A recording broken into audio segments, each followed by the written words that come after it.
All right, welcome to Mr. Mills Woodshop Podcast. I'm your host, Bobby Miller, going to try and fly through the minutes today from our last advisory board meeting. I think it could be kind of fun to go through them. I talked last fall about how to set one up. It's a worthwhile endeavor, so I strongly encourage you. But before we get into the exciting minutes, I'll first need to remember how to present my screen, which I haven't done since COVID, which will be lots of fun, right? And if you're not seeing this, I hope you are, but now you should be seeing my tab right here. Perfect. Okay. All right. But before we dive into this, please follow me on social media. Please rate and review this show. Please send it to people who you think would benefit from this. Okay. Now, our advisory board meeting met on February 18th. That was the day where most schools in Minnesota were called off because of the extremely frigid temperatures. We already had it planned out to where it was going to be a PD day. So we did not get it off. We still had to conduct the meeting. But I think what's remarkable is we had 19 people in attendance, counting teachers, and it was 20 below when they rolled in. Okay, it's like dangerously cold. Those of you guys who are from out of state, like you can't understand this kind of cold. So that amount of people that showed up, I think, is pretty cool.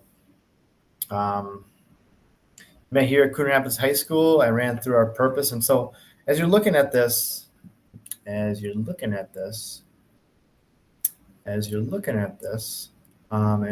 looking at this, I'll do my best to try to narrate as best that I can. There's the minutes. Okay, so now you should be hopefully following me along. If you listened a few weeks ago, I recorded an episode and it shut off midway through, and I had to record on my way home on my phone to try to remember. Luckily, I caught it in time and I didn't just spend that time rambling. But yeah, the advisory board meetings are really important. I think that's how we get a lot of industry support. That's how we get a lot of donations. It's how I get some summer work for myself and jobs for students. Okay, that's the main heart of this too, is to try to bridge that divide between education and industry. So I talked a little bit about that. I like to make this worthwhile for those in industry so that they're not wasting their morning coming to our meetings. And towards the end here, I'm going to have a concrete date here for you industry partners to follow along with. So I'm going to try to make this quick, and hopefully those that are listening to this, because you got the invite from what was talked about last meeting, you go through this so you're caught up to date, because I'm not trying to have the same meeting every twice a year. I'm trying to make that worthwhile for you guys, worthwhile for us. And I'm hopeful to get some funding for some food so we can do this as like a breakfast or kind of a break bread kind of thing. We'll see. Okay, so networking, employee management ideas, connect the industry to our career and counselor center, and she should be on the attendee list for our next meeting in the fall. Okay, so I asked those that represented any kind of industry or association to stand up. And so we had Brian Donahue from the National Woods Board, the Wood Industry Association, on behalf of the International Woodworking Fair. So that is the whole list of letters that Brian was a part of. Great networks, great organizations, and everybody that was there and all the teachers involved in this meeting got to hear about what it was. And I asked all these folks to stand up and talk for like a minute. And that's pretty generous too, because that's usually where these get hijacked and they want to talk about all the wonderful things that they do and how handsome and brilliant they are. And we shut this down to about a 5-minute conversation, because I talked about the Woodwork Career Alliance certification that we're doing now, talked about our Skills USA contest. Those are the associations that I have here, hoping to add more. And I suppose you add the rest of these folks in here, because there was an HVAC gentleman here who had an open house in April. He had to leave early, so we didn't get too much on this. It's kind of nice to go back here and follow up, because now I'll be able to follow up with him. Building Talents Foundation was in the house. That was pretty cool. That's a new one to our board here. And I just want to make sure that I'm able to see here. You're able to see what I see. So bear with me 1 second. Perfect. Okay, good. We are highlighting and when it needs to be highlighted. So Project Build Minnesota, there's a conference in May that we're looking at going to. I believe it's called Construct Tomorrow, but that was helpful for our people that really specialize in construction. And there's a couple other passionate teachers in our district that are looking to attend. And so John and Brian and myself should be making the trek up to Hinckley here this spring. Should be kind of fun. We would not have known about this if not for this advisory board meeting.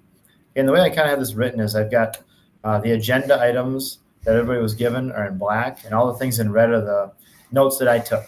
Okay. I am not the guy that should be setting this up, for the record. This should be something that is done by actual meetings person, but we don't have that person. As big as our district is, there's just another one who wants to take the reins on this. That's why our meetings in the past have been like 3 or 4 industry partners if we're lucky. And the way the ratio works out is you need 2 industry partners to 1 teacher in Minnesota to make it a legal meeting. And there would be times where some of the teachers that weren't as motivated would see that, oh, we don't have the ratio. I guess I'll go home. Oh, brother, that just drives me nuts because I want to move forward. I want to advance, and making these meetings worthwhile helps us teachers and the industry. Okay, so program overview was done very well with John Almos and Brian Lamont. Those two worked very well together. They built a house at the technical college down the road. And John almost teaches at Blaine High School, and they built the cabinets for that house. It was really cool, and it's great to see it. I put in for that opportunity to build the cabinets too for the step house with John, and my leadership at the time when I put in for it kiboshed that right away. They said they were not told, like telling me now. So that's good that that's going forward, even though it's without me, and I am sad, but I guess that's just the way that the cookie crumbles, right? Talked about our woodworking classes. Those are called cabinetry 1, 2, and 3. We can also add in an independent study. If a kid wants to go more, they get credit for independent study, or if they take cabinetry 3 and additional time. Exploring construction is that pathway to the step house, which is really cool. The step house, they build everything. Small rambler home without a basement. The house is built in the parking lot of our tech college high school association, and then they lift it up on jacks and put it on a trailer and drive it to wherever it's going to live once it's sold at auction. Our alumni spotlight was a last minute deal because we have an industry partner who just so happened to be a classmate of mine. John Almos is my shop teacher, and so I asked him to speak on behalf of alumni. I had a couple more people that were interested, but at 20 below, they thought, oh, schools are all canceled. They didn't show. And so Eric stood in and did a good job talking about how it's affected his life. And he is now the number 2 at Lakeside Cabinets, which is pretty cool. I ran through our donations update this year, and I've talked quite a bit about this. The more recent ones are Aqua Coat. I've talked about the Safety Speed donation quite a bit. Microvellum is on here too. And so I thought it's just best to try to document this so that people see what we're doing here. We're a district that's facing considerable budget cuts. So part of it helps me keep my superiors happy. And so started documenting how much we've collected just since I started here, which is a significant number, which is pretty cool. We ran through some machinery needs. I'm looking at a planer right now from DeWalt that is really nice. It was not the recommendation, but it was what our budget allowed. But we got on the notes here. Grizzly, Powermatic, Jet Cantech, and a helical head if possible. Our budget allowed for DeWalt. I'm very happy. I'm also very happy with it. Width-wise, I wish it was wider so I could run through some larger boards for our furniture project. So that's my only qualm with it. I'm doing my best to try to hate it, but I love it. I thought it was going to be louder. It's not as loud as I thought. It's still darn loud, but it's a planer, right? Helical head might help. I'm told that we can add an upgrade to that. So once budget money becomes available, who knows when, that's what we'll go with then. Just coming back here to make sure we're recording so I don't have to have that tragedy like I had a couple weeks ago. All right, back here. Lakeside shared experience with Grizzly. It was overall negative. We had Greg Hennick in here. He's a brand new board member. I made that connection on LinkedIn. He did recommend Grizzly, but it's to each his own, I suppose, and it's kind of how you work. Everwood Friends, I didn't write it on here, but Everwood Friends has nothing but good things to say about Grizzly. And we're not trying to turn this into a Chevy and Ford debate. That's what I kind of had to remind our board members on of if you had a bad experience, okay, I'm sorry to hear that, but that's maybe not the case. And we're trying to think about it from the kid's perspective. Okay, some of the times, like some people who sell these tools, they want to make a sale, so that's part of it too. Um, Getting them as an approved vendor is a big thing. Did all that work. We're not granted the budget for it, so Home Depot came in for it, or Acme Tool is where I believe we got the planer from, which is kind of a backup to our time saver. The time saver we have here is older than me, so it's going to go down at any point. Blaine High School is having some trouble with theirs too, so it's just a matter of time before we need one. So it's kind of our backup mode right there. There's that stay in the call. Yes, okay. I just got noticed that I got to stay in the call. So, oh, brother, that was so frustrating a couple weeks ago. Palm Sanders, I shared my frustration with Palm Sanders because I'll have a student doing the best job ever. The format, the motion is perfect. They're being diligent with the grain, not rounding over any edges. I walk over after about a half hour and ask him how it's going, and I realize after he picks up his sandpaper or his sander that there's no sandpaper at the bottom of it. And then he had just worn down all that Velcro, and he's like, "Why isn't my burn marks coming off? I've been on this spot for like 20 minutes." I'm like, "Oh, dude." So that's I shared that little piece of wisdom or whatever you want to call that. They had some options here. Again, DeWalt is that least expensive option, and some other high schools too chimed in with some success with some battery-powered DeWalts, which I'm very interested in. They're more expensive, so they're kind of coming up to that you need a surf prep level, but battery-powered is so nice when we don't have cords stretched around, or we can be versatile and sand in a spot where maybe it's just got to happen that day. I put an automatic tool changer CNC on our docket just because, I mean, personally, that's what I want because that's obvious. That's what the industry has. But if you look around any woodworking business, they've got a tool changer on their CNC. We don't have anyone. So that was one of the recommendations we've always had on the docket. And so I just turned it red again. And everyone was like, should we have one? Yep. Okay, let's move on. The fun part of our conversation that I really got to do a good job facilitating is talking about soft skills when I'm asking the question, what skills should we be teaching our students in the field to prepare them to go to work for you? Okay, hard skills, read a tape measure, micrometer, common vernacular, things like quarter inch is 1/4 of an inch. That was actually some new stuff that they had to share based off measurement because I get so tired of hearing the same stuff over and over. And like, this is the drum I beat. This is what I'm doing. Okay. How? Not tell me what, tell me how. Okay. Micrometer. All right. Honestly, I'm pretty rookie at micrometer. So we'll do some collaboration on that to help get our kids there. So apologize if there's any kind of noise in the background here. I've got robotics in my shop right now, and I'm just sitting here getting this done, but they've got some stuff going on up there and machines going, so it's kind of neat. I can kind of help observe while I'll do this at the same time because it helps. Okay, I've gotten probably a dozen now teachers that are bought into all this and looking to learn, and I've learned a ton from them because one of my cheesy little quotes is that I'm a competitive guy and I'm going to learn more from you than you learn from me. And I'll tell that to a teenager too. If they're a really troublesome individual, like I tell that kid, I'm going to learn more from you than you learn from me. And they kind of like, what are you talking about? You don't think I'm going to learn? And they kind of take it negatively. But then at the end, I'm like, see, I learned more from you than you learned from me.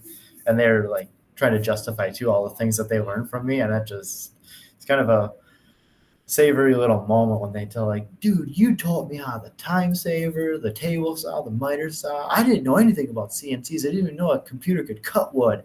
I did all that stuff on the bandsaw. Sorry about that leaf that I made.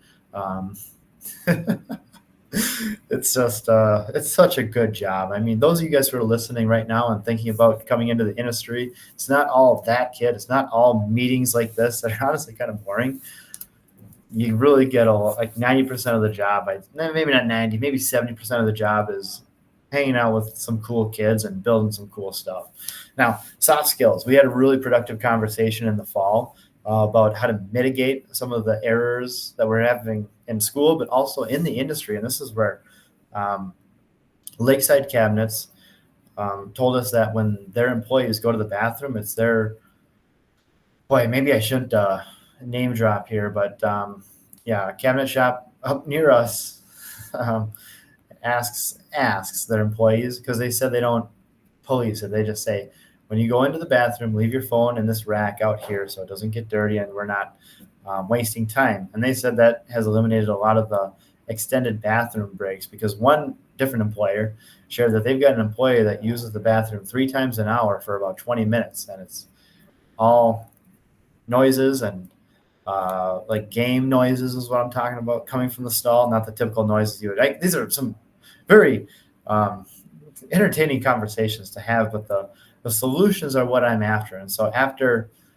another company heard that they have that shelf outside the bathroom, they were having the same problem. They said, today we're putting this shelf in, and when you go into the restroom, you leave your phone here or there's going to be a consequence. And like, all right, heck yeah.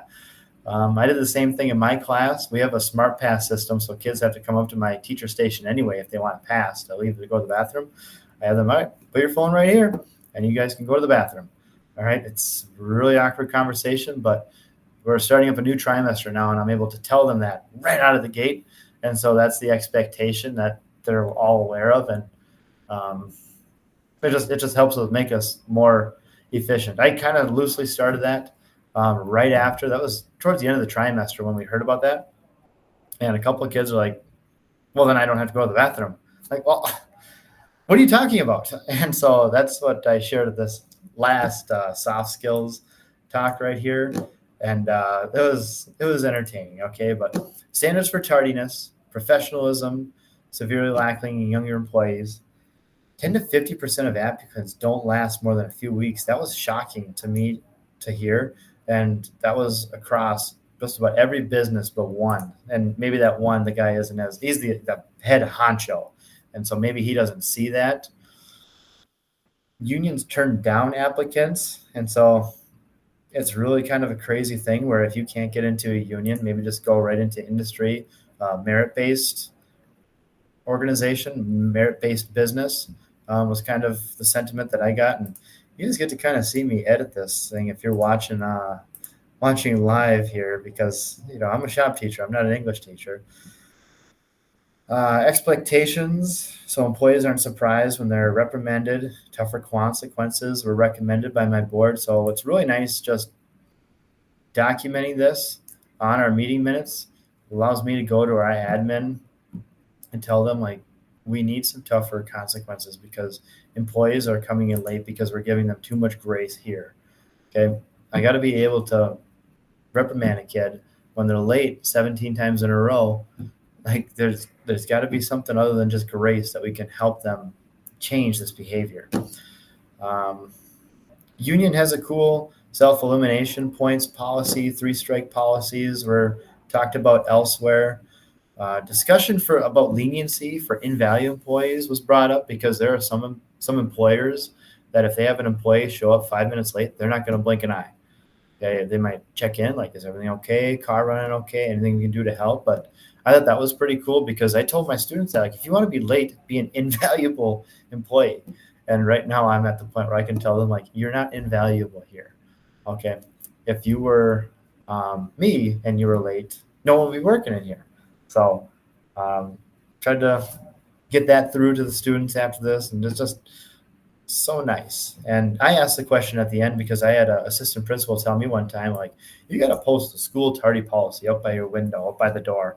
And I thought, that's just the silliest thing. Like, you're not helping me here. But I asked the advisory board, and they said, oh yeah, it's all posted right in the break room. And, it might be a little text, but it's reminded them that people do read it. And so they do know it. And so that made me think, like, okay, I got to, on my window back behind me, post that back up, because I tore it down, and I'm a graphic design teacher too. It kind of struck me because as I was looking at the document for our tardy policy, like, it was lame. Okay, it was just a sheet of white paper with a bunch of words on it. Boring. Okay, so I'm gonna task my graphics kids to do a little bit more, and we can print out some posters to hang up just so that students know the policy. Okay. Talked about setting up partnerships. That was number 9 on here. And there's actually kind of a joke here because I had the Chamber of Commerce slated as number 8 on the agenda. And so I was able to say, all right, we're going to skip number 8 because it doesn't exist. Let's talk about setting up partnerships. And I always ask for banners for our room so that we got some fresh stuff in here. It's not like we're walking into a wood shop from the 90s. Some marketing ideas to get kids involved and just know about the trades, because like kids know about college. They know college is good, all right? And college is good. But how else do we know a lot of this stuff? Swag for teachers, shout out Safety Speed, giving me more shirts than I can possibly imagine. It's a joke that I like work for Safety Speed, but I don't. I just wear their shirts because they set me up with a bunch of nice collared, comfortable shirts that I can wear on our on really any day, because our attire is collared, buttons, professional. So there we go. Can't wear my Wood from the Hood or Shop Saver or Microvellum t-shirts because they're t-shirts. I got to be selective on which days I wear those. But collar shirt I can wear every day, and so that's just some teachers like call me a walking billboard, and like whatever. Just it's a comfortable shirt. I don't have to ruin my actual nice shirts when I want to take my wife out. So yeah, I'll wreck a Safety Speed shirt all day long, and kids get to see this. Okay, that's the marketing that they get, and they understand like, oh, Safety Speed. Yeah, Miller worked there. They donated a panel saw. There, I think they're in like Ham Lake, so not far from my house. Every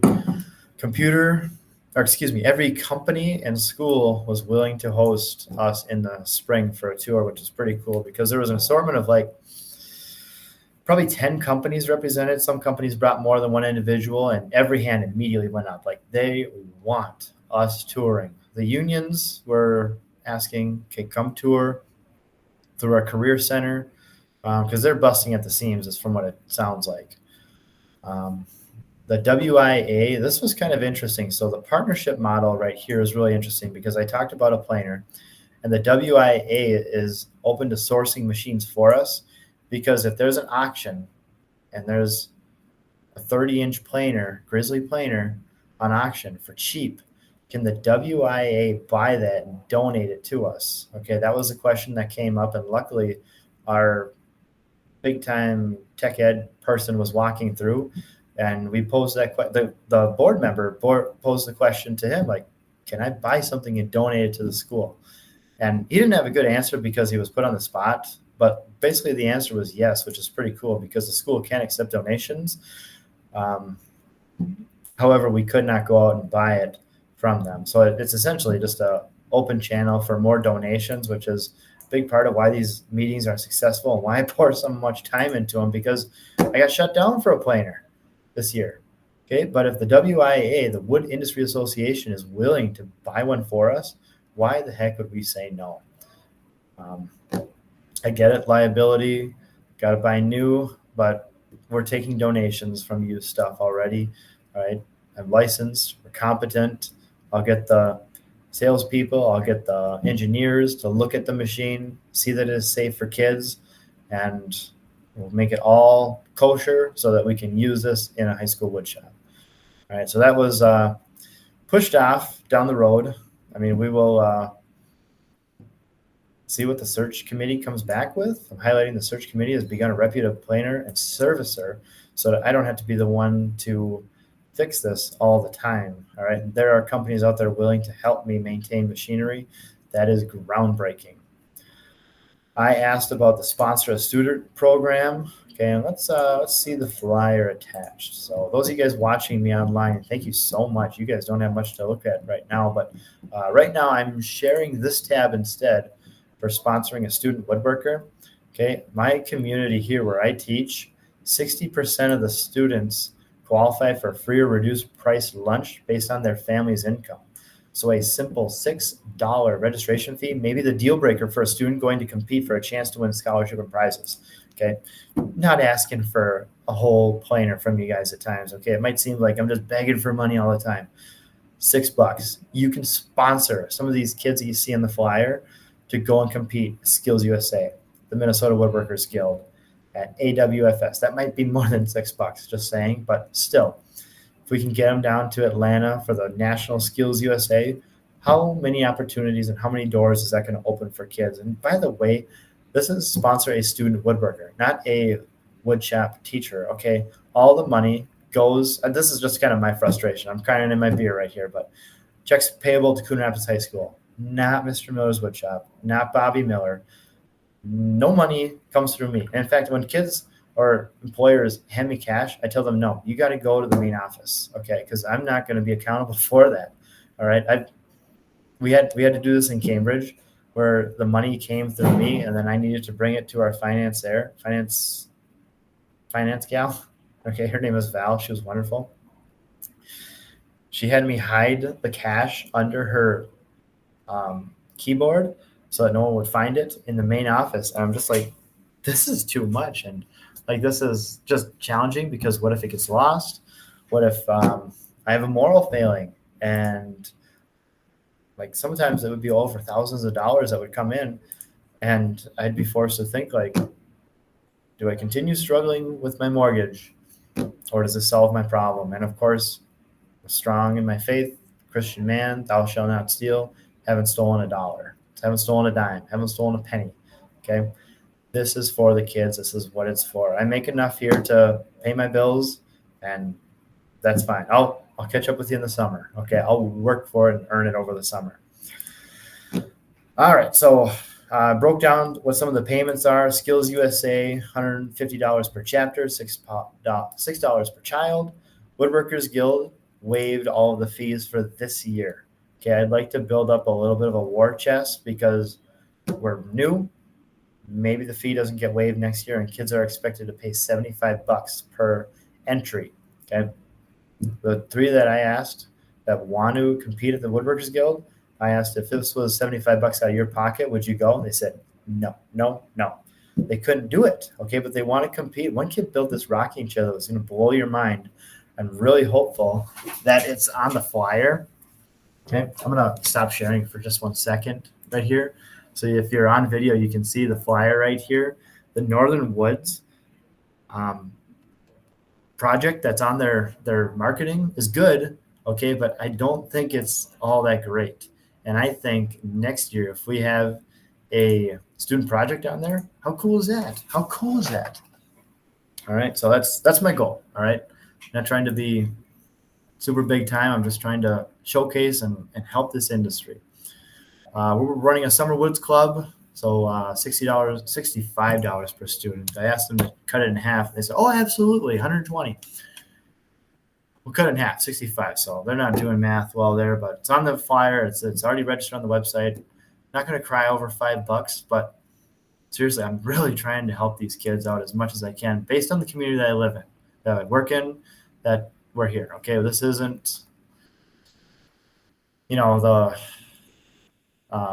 like Los Angeles what just got crushed by the hurricanes, and they're all the rich people, and like the Malibu area. Like, we're not Malibu, okay? And still praying for all those building and rebuilding in Malibu. Item 10 on the agenda, we were talking about what hiring looks like at your company. And so that's pretty interesting, because I want to see, like, what's their resume review process? How can I help kids? And a lot of businesses talked about applicants ghosting them. And there was some reasons why. They think it's a lot to do with unemployment, where they just need to show that they applied for a few jobs, didn't get them. Okay, they can remain on unemployment. They post on LinkedIn, Indeed, local schools, Craigslist, Facebook community boards, referrals, or how these companies are getting their business. Okay, and that was kind of nice, because some of them broke down some numbers. I was writing down, like, where. I didn't write down the numbers of, like, they're getting a lot of employees on LinkedIn. That was kind of the big one. Facebook community board was probably number 2. So that's why I'm sinking so much time into Meta, which is Facebook, and LinkedIn, so that those that can say that they've taken my woodshop class on LinkedIn can look at my LinkedIn page and say, like, oh, wow, okay, that's not your standard woodshop class. Okay, most have 2 interviews to process applicants, usually a HR person, and then a foreman or someone that's actually going to be leading them. I asked if anybody would be interested in a mock interview day, and every single partner rose their hand. Practice shaking hands, looking into the person's eye. Like, these are all things that are lacking in the people who are getting interviewed now. So let's try and shape up, and I'm going to try and set up a day later in the spring here so that these industry partners can come in, shake their hand, run a mock interview. And like, it's almost kind of like cheating because the students like have no pressure here. The employers get to see like, okay, what's the talent like at Coon Rapids? And everybody's skills improve and the outlook improves for everyone. And I kind of joke too, because Everwood Friends owner used to be a teacher that taught students how to do this. So she says like, I'll teach the class for you that day. And so it's a day off for me essentially, because I told her like, I'll give her my perspective. I've got my resume right here because I'm gearing up to apply for some summer jobs for myself. But like, I can always share my experience. And these folks who do HR and have had jobs, like I've had 14 jobs, okay, and I'm super old, right? But some of these folks have had more jobs than I have. So it's just fun to get their reference point. Got some good questions, have some review, some of the industry partners review some resumes in kind of a mentorship format. And then a couple of companies were hiring like urgently. One company needed 3 employees right away. And one teacher stood up and said, please make a PDF document. We'll post it in our Google Classroom. That's our learning management software that we use at Anoka Hennepin. And so I know at least one of my students interviewed. They opted not to take the job because they felt their talents were suited elsewhere. And I think that's so cool because that connection wouldn't have been made and that spot did get filled. So that employer was really bummed that the student didn't take the job.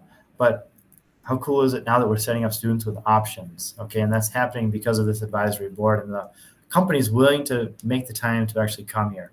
Whew. All right. Oh, I gave that spoiler alert. If you're on video right now, good for you. All right. You just got the spoiler of when the next advisory board meeting is. Okay, connecting with our career and college counselors is a big time thing. And so they will be at the next meeting to be revealed here soon. Lexington is sending their techs to a CNC program that's partnered with our STEP High School, which is super cool. That was shared. I gave the closing remarks and basically just said thank you and follow up and follow the WISE newsletter, the Wood Industry and Student Education newsletter that we created. I created with a few students. They came up with the name, by the way. So I told them I wanted Wood Industry in the name. And I said it'd be kind of cool to be a word. And they're kind of looking around the room and someone saw the word WISE. And so we wrote out WISE. And all right, what could the S and what could the E mean? And so they came up with, how about the Wood Industry and Student Education newsletter? Like, perfect. Okay. No committee. No, nothing. Just this was during passing time too, by the way, which is so cool that's how the marketing happens here, which probably leaves something to be desired at times, right? But I had some industry partner homework. I collected some data from them, some more things like what color stains are you using, okay? And some more employment kind of stuff. And so I just want to get some data so that I'm shopping for the right stuff and using the right suppliers and staying up to date, okay? The QR code for signing up for the WISE newsletter and their homework. Only about half did it, which I'm really disappointed with. So those that are looking to come in the fall, if you're still with me, okay, we are going to meet October 20th from 8 a.m. to 10, looking for a partner to bring food because I was told we are going to tour Shop Saber that same day. And I wrote newsletter here for some reason. Okay, newsletter is right here for those that want to sign up. Okay, thanks for hanging with us. I'm looking forward to October 20th. Hopeful to build on this conversation, not just go around the thing again. But seriously, thanks for being with us. Thanks for supporting us. Those teachers that are looking to set up an advisory board, please reach out. I've got a podcast back in the fall about how to set one up or how to succeed in doing it. I'll probably do a bi-yearly or twice a year recap of the minutes just because I find this kind of useful. And those that were not at the meeting can kind of get a little bit of an update, okay? Oh, that's why I had newsletter on there, is because I'm going to put out the newsletter. It's going to come out by June, okay? Got to get it out by June. But those that are following, you guys get it early of when the date's going to be, because that was one of the things that you guys said. If we could have the date more than a few weeks out for the advisory board, would surely help. Sure. Okay. Here, you just got it 7 months in advance. I should see you all 90 of you that I email out at Coon Rapids High School on October 20th. So if you stuck with me this long, share this out. Okay. Share everything like crazy. You can post to your story everything that I share on Instagram. You can repost on LinkedIn. You can retweet. Can you still retweet on Twitter? On YouTube, you can like, you can rate. On Spotify, you can like and rate. Apple, you can like and rate. Just share this around, because I'm not just doing this to sit in my office and talk to myself, like I say, right? So thanks for sticking with me.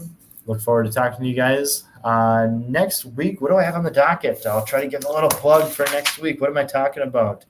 Oh, man. I honestly don't know if this is going to come out next. I might do a maple syrup podcast next, because it kind of ties into woodworking. It's something I'm really into. I'm recorded later today because it's maple syrup season right now in Minnesota, and it's sap is running. So got to go, folks. Looking forward to next time. Thank you all for everything. Bye.